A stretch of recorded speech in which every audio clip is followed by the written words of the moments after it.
नमस्कार दोस्तों एवं मेरे प्यारे बच्चों, आज हम लोग पढ़ेंगे मनोविज्ञान। ठीक है, मनोविज्ञान का पहला चैप्टर है। ये आपको बता दें कि एनसीईआरटी जो बुक है, एनसीईआरटी बुक का फर्स्ट चैप्टर है। कौन चैप्टर है? फर्स्ट चैप्टर है, पहला चैप्टर है।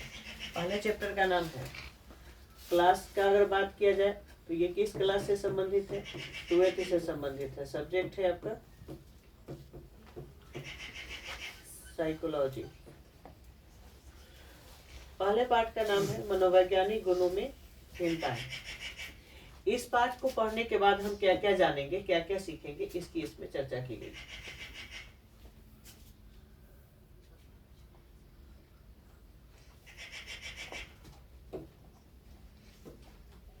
इस अध्याय को पढ़ने के बाद आप जिनमें लोग एक दूसरे से भिन्न होते हैं उन मनोवैज्ञानिक गुणों को समझ सकेंगे।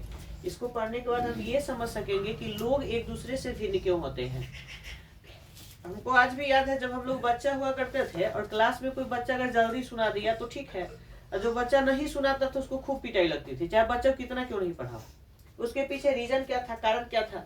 तो उसका कारण था कि लोग जो होते हैं वो एक दूसरे से भिन्न होते हैं, उनका मनोवैज्ञानिक गुण भी एक दूसरे से अलग होता है। जैसे आप लोग पढ़ रहे हैं, अब इसमें सभी बच्चे होंगे, उनका मनोवैज्ञानिक गुण भिन्न भिन्न प्रकार का होगा, अलग अलग प्रकार का होगा। कोई एक बार सुनकर सीख जाते होंगे, किसी को एक बार से ज्यादा बार पढ़ना पड़ता है।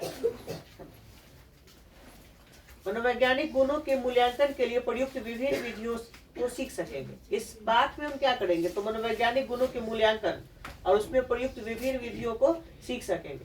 व्याख्या कर लेंगे कि बुद्धिमत्तापूर्ण व्यवहार किसे कहते हैं। इस पाठ को पढ़ने के बाद हम इसका भी व्याख्या कर लेंगे कि बुद्धिमत्तापूर्ण व्यवहार किसको कहते हैं, किस व्यवहार को बुद्धिमत्तापूर्ण कहेंगे, कैसे व्यवहार को लोग मूर्खतापूर्ण कहते हैं कि उसका व्यवहार अच्छा नहीं है। ये सब इस पाठ, ये जरूरी नहीं है कि जो लोग 12th वाले होंगे सिर्फ वही जानेंगे, सबके लिए, क्योंकि ये व्यवहार से संबंधित है। मानसिक रूप से चुनौतीग्रस्त तथा प्रतिभाशाली व्यक्तियों की पहचान के लिए मनोवैज्ञानिक बुद्धि का मूल्यांकन किस प्रकार करते हैं ये जान सकेंगे। भिन्न भिन्न संस्कृतियों में किस प्रकार बुद्धि का अर्थ भी भिन्न भिन्न होता है जान सकेंगे तथा बुद्धि का अभिक्षमता में विभेद को समझ सकेंगे।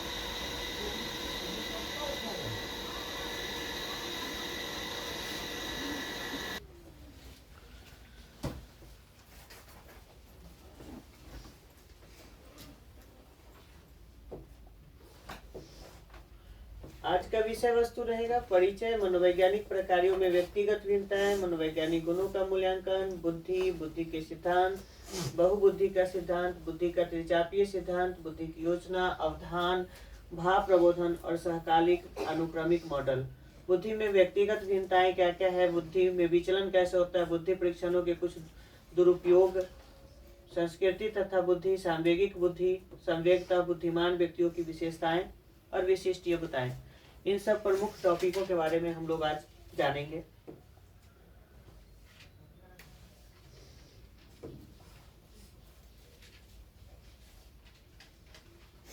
इस पाठ में सृजनात्मकता से संबंधित बात भी की जाएगी।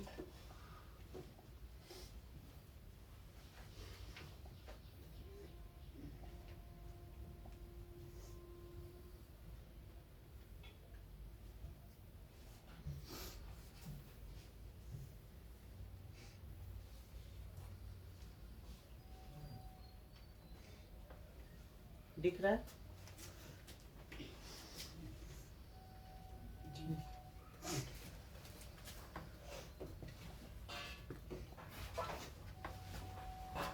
इसमें परिचय में दिया है, यदि आप अपने मित्रों, सहपाठियों या संबंधियों का प्रेक्षण करें, प्रेक्षण यानी करने का मतलब होता है उसे ध्यान पूर्वक देखना। ठीक है, प्रेक्षण करें तो आप पाएंगे कि उनके प्रत्यक्षण करने, सीखने और चिंतन करने के साथ साथ विभिन्न कृत्यों को निष्पादित करने के उनके ढंग में अनेक भिन्नताएं हैं। ठीक है, अगर आप अपने मित्रों, सहपाठियों या संबंधियों को देखेंगे, उनका प्रेक्षण करेंगे तो क्या पाएंगे कि उनका प्रत्यक्षण करने, सीखने और चिंतन करने के साथ साथ विभिन्न कृत्यों को निष्पादित करने के उनके ढंग में अनेक भिन्नताएं हैं। ठीक है, जीवन के प्रत्येक क्षेत्र में ऐसी व्यक्तिगत भिन्नताएं देखी जा सकती है चिंतन करने का मतलब होता है किसी भी समस्या के निदान के बारे में सोचना, उस समस्या का हल ढूंढने का जो तरीका है वो क्या कहलाता है, चिंतन से ही होता है। ठीक है, इस तरह यह स्पष्ट है कि सभी व्यक्ति एक दूसरे से भिन्न होते हैं। जीवन के प्रत्येक क्षेत्र में ऐसी भिन्नताएं देखने को मिलती है कि लोगों का सीखने का तरीका, चिंतन का तरीका, बात करने और सोचने समझने का तरीका अलग अलग होता है। और ये जो सोचने समझने का तरीका है, हमें जो एक दूसरे से भिन्न बनाता है वो हमारा व्यक्तिगत भिन्नता के अंतर्गत होता है। सभी व्यक्ति एक दूसरे से भिन्न होते हैं, कोई भी व्यक्ति एक दूसरे के समान नहीं होता है, चाहे जुड़वा बच्चे क्यों ना हो, लेकिन दोनों के सोच में कुछ न कुछ अंतर पाया जा सकता है। कक्षा 11 में आपने उन मनोवैज्ञानिक सिद्धांतों को पढ़ा है जो मानव व्यवहार को समझने में अनुप्रयुक्त होते हैं। हमें यह भी जानने की आवश्यकता है कि किस तरह लोग भिन्न होते हैं, ये भिन्नताएं कैसे उत्पन्न होती है और कैसे इन भिन्नताओं का मूल्यांकन किया जा सकता है। आपको स्मरण होगा, स्मरण का मतलब होता है ध्यान, याद होगा कि कैसे गाल्टन के समय से ही व्यक्तिगत भिन्नताओं का अध्ययन आधुनिक मनोविज्ञान का मुख्य अध्ययन क्षेत्र रहा है। इस अध्याय के माध्यम से व्यक्तिगत भिन्नताओं की कुछ मूल बातों से आप परिचित होंगे।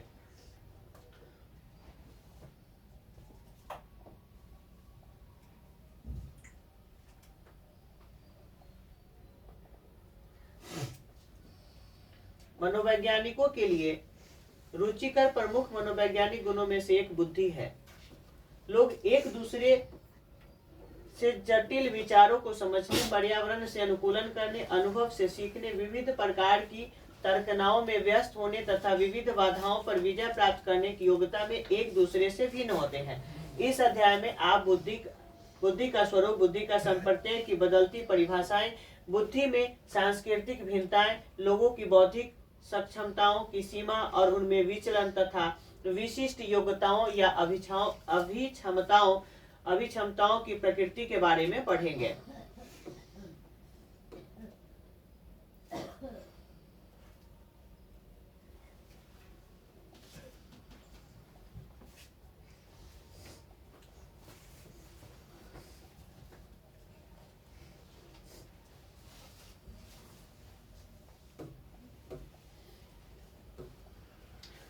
मानव प्रकारों में व्यक्तिगत भिन्नताएं। विभिन्न प्रजाति के प्राणियों में तथा किसी एक ही प्रजाति के प्राणियों में भी समान ढंग की व्यक्तिगत भिन्नताएं पाई जाती है। भिन्नताओं के कारण ही प्रकृति में आकर्षण तथा सौंदर्य होता है। अब यहाँ पे एक लाइन दिया है, भिन्नताओं के कारण ही प्रकृति में आकर्षण तथा सौंदर्य होता है। लोग कहते हैं ना कि हमारा जो भारत देश है भिन्नताओं पे आधारित है। यहाँ हिंदू का अलग पहनावा ओढ़ावा है, मुस्लिम का अलग है, सिख का अलग है, ईसाई का अलग है। विदेश के भी लोग मजाक उड़ाते हैं कि विभिन्न प्रकार की संस्कृति होती है, होते हैं, सब जगह मजाक उड़ाने वाले लोग होते हैं। लेकिन आप हमें बताएं कि अगर संसार में सिर्फ एक ही रंग होता, चाहे वो रंग लाल हो, चाहे वो सफेद हो या काला हो, तो दुनिया कैसी लगती? जाहिर सी बात है कि दुनिया बेहतर नहीं लगती।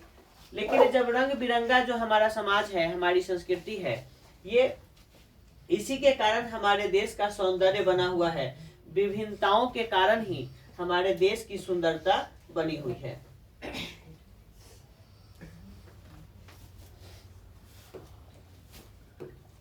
एक क्षण के लिए आपने चतुर्दिक ऐसे जगत की कल्पना करें जिसमें जरा सोचे सभी वस्तुएं एक ही रंग लाल या नीली अथवा हरी हो, तो दुनिया कैसी लगेगी? निश्चित ही वो सुंदर नहीं लगेगी। पूरी संभावना है कि आपका उत्तर नहीं होगा और न आप ऐसे संसार में रहना ही चाहेंगे।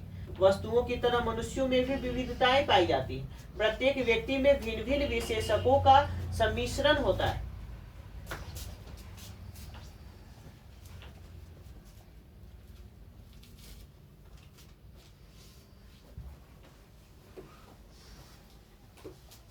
विचलनशीलता या विभिन्नता एक प्राकृतिक तथ्य है और व्यक्ति इसके अपवाद नहीं है। प्रत्येक व्यक्ति एक दूसरे से शारीरिक विशेषताओं जैसे ऊंचाई, वजन, शक्ति, बालों का रंग आदि में भिन्न होता है। जितने भी व्यक्ति हैं उनका शारीरिक भिन्नताएं क्या होता है, अलग होता है। कोई मोटा होता है, कोई पतला होता है, कोई लंबा होता है, कोई नाटा होता है। तो ऊंचाई, वजन, शक्ति, कोई बहुत ज्यादा शक्तिशाली होता है, कोई बहुत ज्यादा कमजोर हो सकता है। ठीक है, बालों का रंग आदि में भिन्न होता है। सबके बाल का रंग भी अलग अलग होते हैं। यहाँ तक कि आंख का जो ये आईबॉल होता है, आंख की पुतली, उसका भी कलर सबका अलग अलग होता है। उसमें मनोवैज्ञानिक विशेषताओं में विभिन्नताएं पाई जाती है। वे अधिक या कम बुद्धिमान हो सकते हैं। हो सकता है कि कोई बच्चा अधिक बुद्धिमान हो, कोई बच्चा कम बुद्धिमान हो। प्रभावी या विनम्र हो सकता है।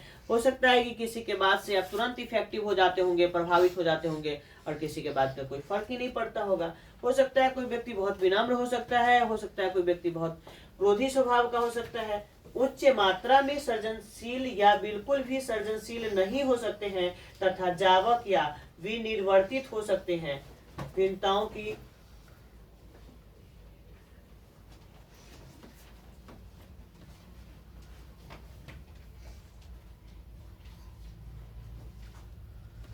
भिन्नताओं की सूची बहुत लंबी हो सकती है। किसी एक व्यक्ति में भिन्न भिन्न विशेषकों की भिन्न भिन्न मात्राएं हो सकती है। इस प्रकार हम में से प्रत्येक व्यक्ति अद्वितीय होता है, क्योंकि प्रत्येक व्यक्ति विभिन्न विशेषकों के विशिष्ट सम्मिश्रण को अभिव्यक्त करता है। प्रत्येक व्यक्ति क्या होता है? अद्वितीय होता है। अद्वितीय के मतलब होता है कि जिसके समान कोई दूसरा न हो। महात्मा गांधी के बारे में कहा जाता है कि महात्मा गांधी अद्वितीय व्यक्ति थे। उसी तरह से प्रत्येक व्यक्ति अपने आप में अद्वितीय होता है, उसके समान कोई दूसरा नहीं होता है, क्योंकि प्रत्येक व्यक्ति विभिन्न विशेषकों के विशिष्ट सम्मिश्रण को अभिव्यक्त करता है। आप प्रश्न कर सकते हैं कि प्रत्येक व्यक्ति क्यों और कैसे एक दूसरे से भिन्न हो जाता है। आपका ये प्रश्न हो सकता है कि क्यों होता है ऐसा। वस्तुतः इस प्रश्न से संबंधित विषय वस्तु ही व्यक्तिगत भिन्नताओं का अध्ययन कहा जाता है। इस प्रश्न से संबंधित यानी जो व्यक्ति एक दूसरे से भिन्न होता है, प्रत्येक व्यक्ति में कुछ न कुछ भिन्नताएं पाई जाती है, प्रत्येक व्यक्ति में एक दूसरे से डिफरेंस होता है, एक दूसरे से भिन्न होता है, उसी को तो व्यक्तिगत भिन्नता कहा जाता है, या उसी के अध्ययन को व्यक्तिगत भिन्नताओं का अध्ययन कहा जाता है।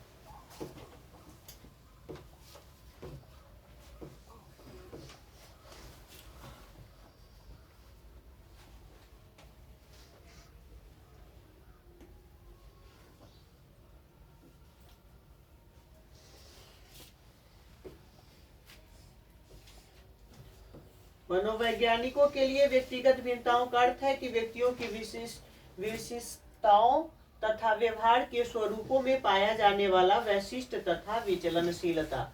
मनोवैज्ञानिकों के लिए व्यक्तिगत भिन्नता का क्या अर्थ है? तो व्यक्तिगत भिन्नता का अर्थ है व्यक्तियों की विशेषताओं तथा व्यवहार के स्वरूपों में पाया जाने वाला वैशिष्ट तथा विचलनशीलता। कुछ मनोवैज्ञानिक यह विश्वास करते हैं कि हमारे व्यवहार हमारे व्यक्तिगत विशेषकों से प्रभावित होते हैं, जबकि कुछ दूसरे मनोवैज्ञानिकों का विचार है कि हमारे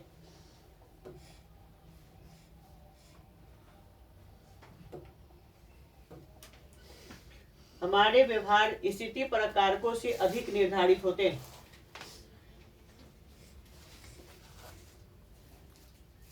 कुछ मनोवैज्ञानिक यह विश्वास करते हैं कि हमारे व्यवहार हमारे व्यक्तिगत विशेषकों से प्रभावित होते हैं, जबकि कुछ दूसरे मनोवैज्ञानिकों का विचार है कि हमारे व्यवहार स्थिति परक कारकों से अधिक निर्धारित होते हैं। यह दूसरा मत स्थितिवाद कहलाता है। ये दूसरा मत क्या कहलाता है? स्थितिवाद कहलाता है।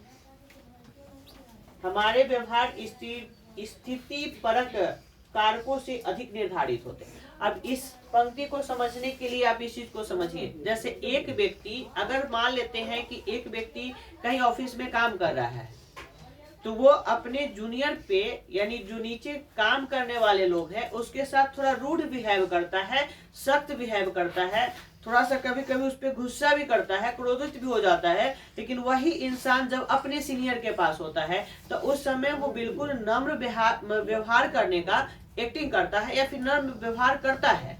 क्यों करता है? तो वो समझता है अपने बॉस के सामने वो नम्र दिखना चाहता है, अच्छा व्यवहार करना चाहता है, क्योंकि जब अच्छा व्यवहार नहीं करेगा तो बॉस क्या करेंगे? फायर कर देंगे, उसे कंपनी से निकाल देंगे। इसलिए वो शालीन व्यवहार करता है, एक विनम्र व्यवहार करता है। ये क्या कहलाती है? तो यही स्थितिवाद कहलाती है। वही इंसान स्थिति के हिसाब से अपने स्वभाव में क्या लाता है? तो परिवर्तन लाता है।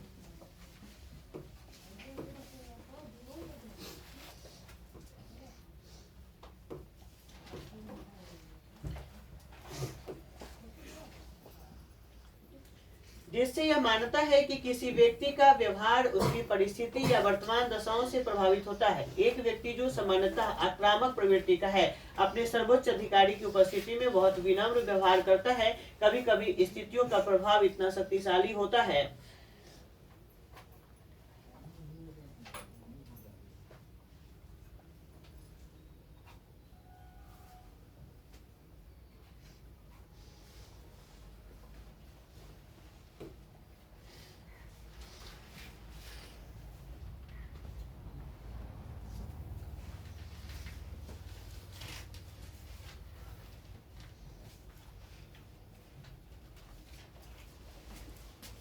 कभी कभी स्थिति का प्रभाव इतना शक्तिशाली होता है कि व्यक्तित्व के भिन्न भिन्न विशेषकों को रखने वाले लोगों का व्यवहार लगभग समान होता है। स्थितिवादी परिप्रेक्ष्य बाह्य कारकों के प्रभाव को मनुष्य के व्यवहार के लिए अपेक्षाकृत अधिक प्रभावकारी मानता है।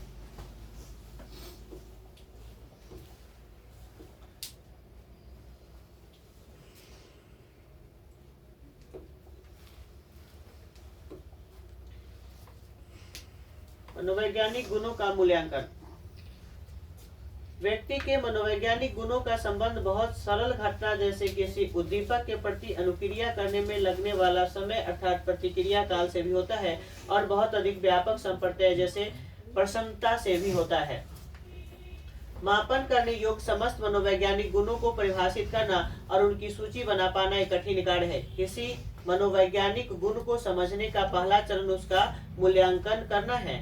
मूल्यांकन करने का अर्थ व्यक्ति के मनोवैज्ञानिक गुणों का मापन करने से है। मापन के अंतर्गत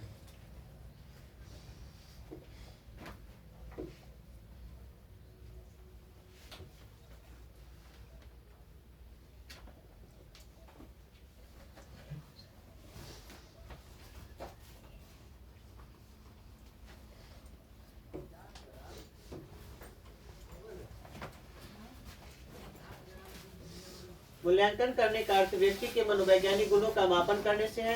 मापन के अंतर्गत व्यक्तियों के गुणों की तुलना करने की अनेक मानक विधियां अपनाई जा सकती है। किसी व्यक्ति में किसी गुण की उपस्थिति तभी स्वीकार की जाती है जब उस गुण का किसी मनोवैज्ञानिक विधि से मापन किया जा सके। उदाहरण के लिए, जब हम कहते हैं कि हरीश एक प्रभावी व्यक्ति है, तो हम हरीश के प्रभाविता होने की मात्रा का संकेत करते हैं। हरीश के बारे में हमारा यह कथन उसमें प्रभाविता होने के गुण का हमारे द्वारा किए गए मूल्यांकन का परिणाम है।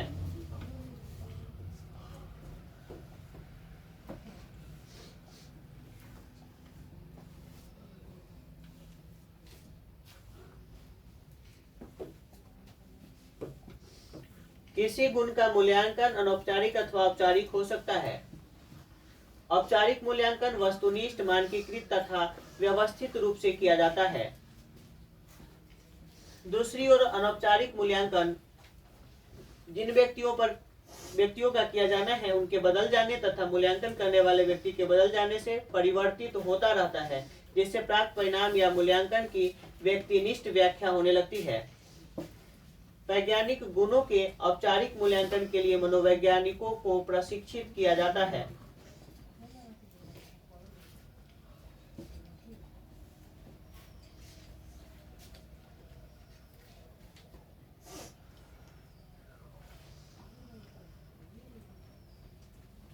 मूल्यांकन कर लेने के पश्चात प्राप्त सूचना के आधार पर हम हरीश द्वारा भविष्य में किए जाने वाले व्यवहारों का पूर्व कथन कर सकते हैं।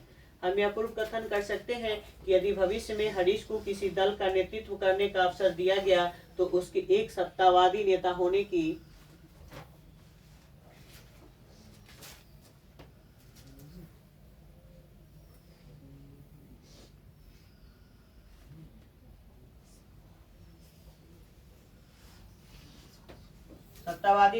की संभावना अधिक होगी। यदि हमें यह पूर्व कथन करने के अनुसार उत्पन्न स्थिति ग्राह्य नहीं है तो हम इसमें हस्तक्षेप करते हुए हरीश के व्यवहारों में परिवर्तन लाने का प्रयास कर सकते हैं। मूल्यांकन किए जाने के लिए किसी गुण का चयन हमारे उद्देश्यों पर निर्भर करता है। यदि हम किसी कमजोर विद्यार्थी द्वारा परीक्षा में अच्छा निष्पादन करने में सहायता करना चाहते हैं तो हमें उसकी बौद्धिक शक्ति तथा कमजोरियों का मूल्यांकन करना होगा। यदि हम किसी कमजोर विद्यार्थी द्वारा परीक्षा में अच्छा निष्पादन करने में सहायता करना चाहते हैं तो हमें उसकी बौद्धिक शक्ति तथा कमजोरियों का मूल्यांकन करना होगा। जब तक हम बच्चे की कमजोरी का मूल्यांकन नहीं करेंगे तब तक उसका सर्वांगीण विकास नहीं कर सकते हैं। हमें पता होना चाहिए कि बच्चा हमारा बौद्धिक रूप से अगर कमजोर है, एवरेज है या तेज है, तो हमें उसे किस हिसाब से शिक्षण या प्रशिक्षण देना चाहिए, इसका हमें पता चलता है। यदि कोई व्यक्ति अपने परिवार तथा पड़ोस के सदस्यों के साथ समायोजन नहीं कर पा रहा है तो हम उसके व्यक्तित्व विशेषकों के मूल्यांकन पर विचार कर सकते हैं। यदि किसी व्यक्ति में अभिप्रेरणा की मात्रा बहुत कम है तो हम उसकी अभिरुचियों तथा वरीयताओं का मूल्यांकन कर सकते हैं। व्यक्तियों की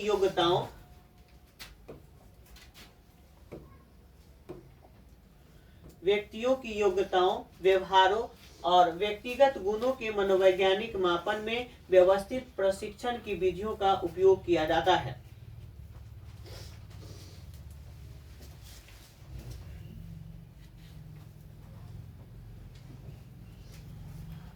यहाँ दिया है मनोवैज्ञानिक गुणों के कुछ विशेष क्षेत्र।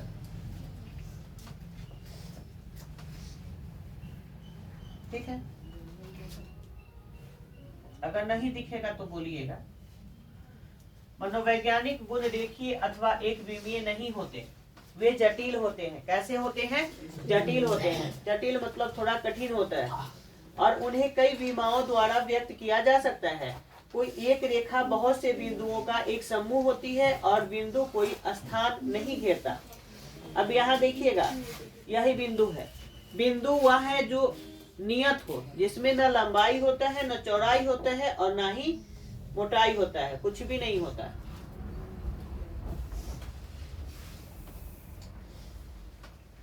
परंतु एक डिब्बे के बारे में सोचे तो यह स्थान घेरता है। एक बिंदु है जो स्थान नहीं घेरता है, लेकिन एक डब्बा है, यहाँ एक डब्बा है और बताइए ये डब्बा स्थान घेरेगा या नहीं घेरेगा?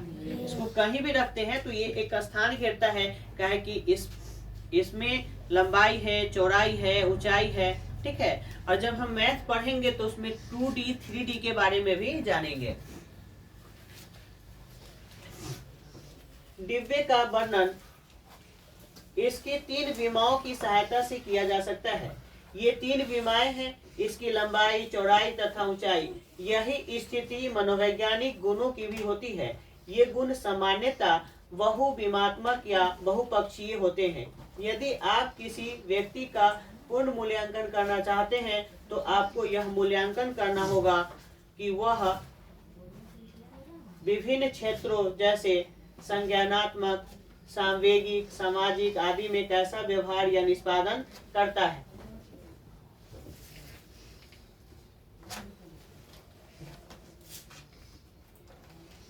इस अध्याय में हम मनोवैज्ञानिक की अभिरुचियों के कुछ महत्वपूर्ण गुणों का वर्णन करेंगे। इन गुणों का संवर्गीकरण मनोवैज्ञानिक साहित्य में उल्लिखित अनेक प्रकार के मनोवैज्ञानिक परीक्षणों पर आधारित है, जिसमें पहला है बुद्धि। बुद्धि क्या है? बुद्धि को इंग्लिश में इंटेलिजेंस कहते हैं। बुद्धि को इंग्लिश में क्या कहते हैं? इंटेलिजेंस कहते हैं। बुद्धि का आशय पर्यावरण को समझने, बुद्धि का आशय पर्यावरण को समझने, सविवेक चिंतन करने तथा किसी चुनौती के सामने होने पर उपलब्ध संसाधनों का प्रभावी ढंग से उपयोग करने की व्यापक क्षमता से है। बुद्धि परीक्षणों से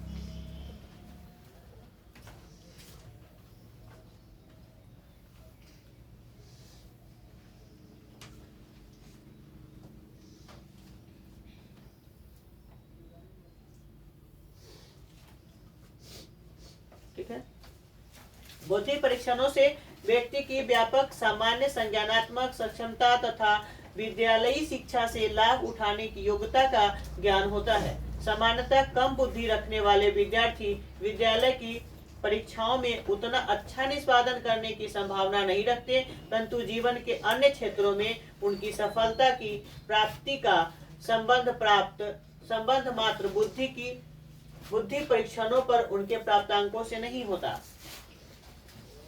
सामान्यतः कम बुद्धि रखने वाले विद्यार्थी विद्यालय की परीक्षाओं में उतना अच्छा निष्पादन करने की संभावना नहीं रखते, परंतु जीवन के अन्य क्षेत्रों में उनकी सफलता की प्राप्ति का संबंध मात्र बुद्धि परीक्षणों पर उनके प्राप्तांकों से नहीं होता। अगर हम बच्चे का मूल्यांकन करते हैं, उसका प्राप्तांक हो सकता है कि दूसरे बच्चा से कम आए, उसका अनेक कारण हो सकता है उसका पारिवारिक स्थिति उस तरह का नहीं रहा हो, बच्चा साल भर रेगुलर मोड में क्लास नहीं किया हो, इसके वजह से उसके मूल्यांकन में कमी आ सकता है, या फिर हो सकता है कि उसका IQ लेवल थोड़ा कम हो, या फिर हो सकता है कि बच्चे को उस विषय में रुचि न हो, विभिन्न कारण हो सकता है। लेकिन अगर बच्चे का प्राप्तांक कम आ रहा है, इसका ये मतलब नहीं है कि बच्चे अपनी जिंदगी में कुछ बेहतर नहीं कर सकते हैं। आज भी लोग हमसे पूछते हैं कि सर आपका मतलब जो बच्चा मैट्रिक पास नहीं करता वो भी अपने लाइफ में थोड़ा सा सक्सेस रहता है, अच्छा पैसा कैसे कमा लेता है। तो हमें पता है कि बच्चे का प्राप्तांक अगर कम आता है तो हमको उसे कैसे इंप्रूव करना है, कैसे उसको अच्छे मतलब जो उसकी रुचि के अकॉर्डिंग जो उसकी जॉब है उसकी तैयारी कैसे करवानी है। जरूरी नहीं है, आजकल जो इंस्टीट्यूशन है हमारे समझ से मतलब मेरा प्रॉपर मानना है, जो भी इंस्टीट्यूशन है आपको पढ़ा लिखा कर एक कागज का टुकड़ा थमाता है जिसे सर्टिफिकेट कहते हैं, उस सर्टिफिकेट की वैल्यू क्या है। अगर व्यक्ति जॉब नहीं कर पाता है तो सर्टिफिकेट की कोई वैल्यू नहीं है। प्राइवेट सेक्टर में उसके पास टैलेंट होना चाहिए। आजकल मतलब मेरा बात थोड़ा बुरा लग सकता है, लेकिन बहुत सारे इंस्टीट्यूशन ऐसा है प्राइवेट सेक्टर में जहां क्लास करने की कोई आवश्यकता नहीं है, पैसा आपके पास हो तो डिग्री मिल जाती है, और वो डिग्री कौन काम का, जो आपको कोई टैलेंट नहीं देता है। कुछ लोग तो घर बैठे बैठे बीएड और डीएड जैसे शिक्षण संस्थानों की डिग्री ले लेते हैं, लेकिन जब वो पढ़ाने जाते तो उनको पढ़ाने का स्किल नहीं पता। जब पढ़ाने ही नहीं आएगा, सरकारी नौकरी होने से रही, कितने लोग को सरकारी नौकरी हो जाएगी। प्राइवेट सेक्टर में अगर पढ़ाने नहीं आएगा तो ऐसे टीचर से बच्चे क्यों पढ़ेंगे। तो हमारा मानना है कि आप चाहे जहां से जिस संस्थान से डिग्री ले, आपका उद्देश्य होना चाहिए सीखना, क्योंकि जब तक आप नहीं सीखेंगे भविष्य में बेहतर नहीं कर सकते हैं। अब हमारा है एप्टीट्यूड। अगला टॉपिक है अभिक्षमता। अभिक्षमता का क्या अर्थ है। अभिक्षमता का अर्थ किसी व्यक्ति की कौशलों के अर्जन के लिए अंतर्निहित संभाव्यता से।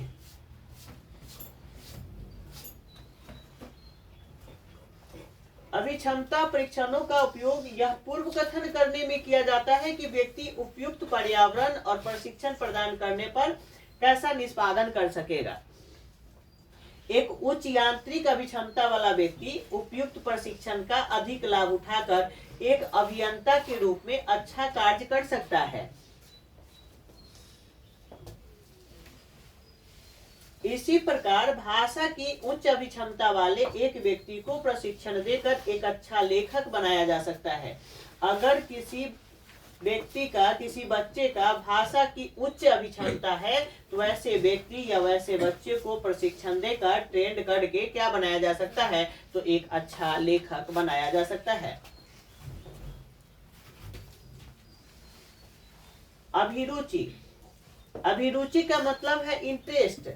आपको कोई चीज का प्रशिक्षण दिया जाएगा तो उस प्रशिक्षण को प्राप्त करने के लिए आपकी उसमें रुचि होनी चाहिए, इंटरेस्ट होना चाहिए। इंटरेस्ट नहीं रहेगा तो ट्रेनिंग में जाके आप पीछे बेंच पे बैठोगे और झपकी लोग सोओगे, तो इसका मतलब कि उसमें आपका इंटरेस्ट नहीं है। जब इंटरेस्ट नहीं रहेगा तो प्रशिक्षण में बैठने से कुछ विशेष लाभ नहीं होता है। इसलिए जब भी भविष्य में किसी प्रशिक्षण में जाके आप प्रशिक्षित होना चाहते हैं तो उसमें उसकी आपकी क्या होनी चाहिए, इंटरेस्ट होनी चाहिए, अभिरुचि होनी चाहिए। अभिरुचि का क्या अर्थ है, तो किसी व्यक्ति द्वारा दूसरी क्रियाओं की अपेक्षा किसी एक अथवा एक से अधिक विशिष्ट क्रियाओं में स्वयं को अधिक व्यस्त रखने की वरीयता से है। विद्यार्थियों की अभिरुचि के मूल्यांकन से हमें यह निर्णय लेने में सहायता मिल सकती है कि वे किन किन विषयों या पाठ्यक्रमों का प्रसन्नता के साथ अध्ययन कर सकते हैं। अभिरुचि का ज्ञान हमें विकल्पों के निर्धारण में सहायता करता है, जो जीवन में संतुष्टि के साथ साथ कार्य निष्पादन को उन्नत करता है।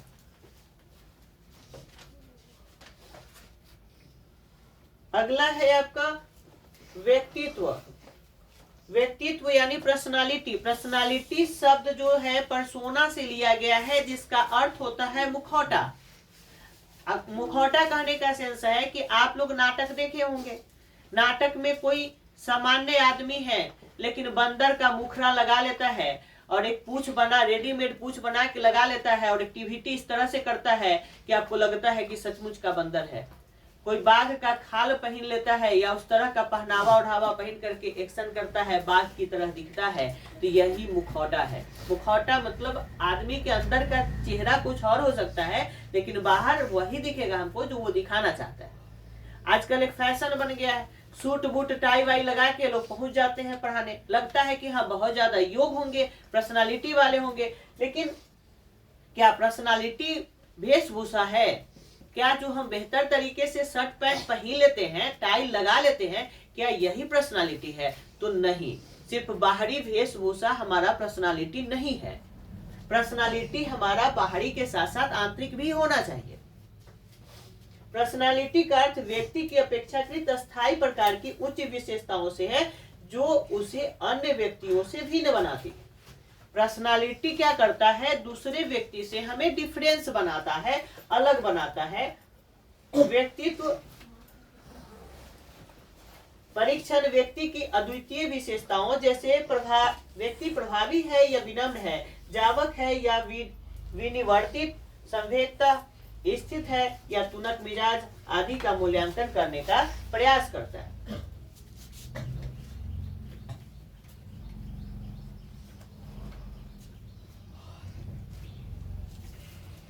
व्यक्तित्व मूल्यांकन हमें किसी व्यक्ति के व्यवहारों की व्याख्या करने में सहायता प्रदान करने के साथ साथ यह पूर्व कथन करने की क्षमता प्रदान करता है कि व्यक्ति भविष्य में कैसा व्यवहार करेगा।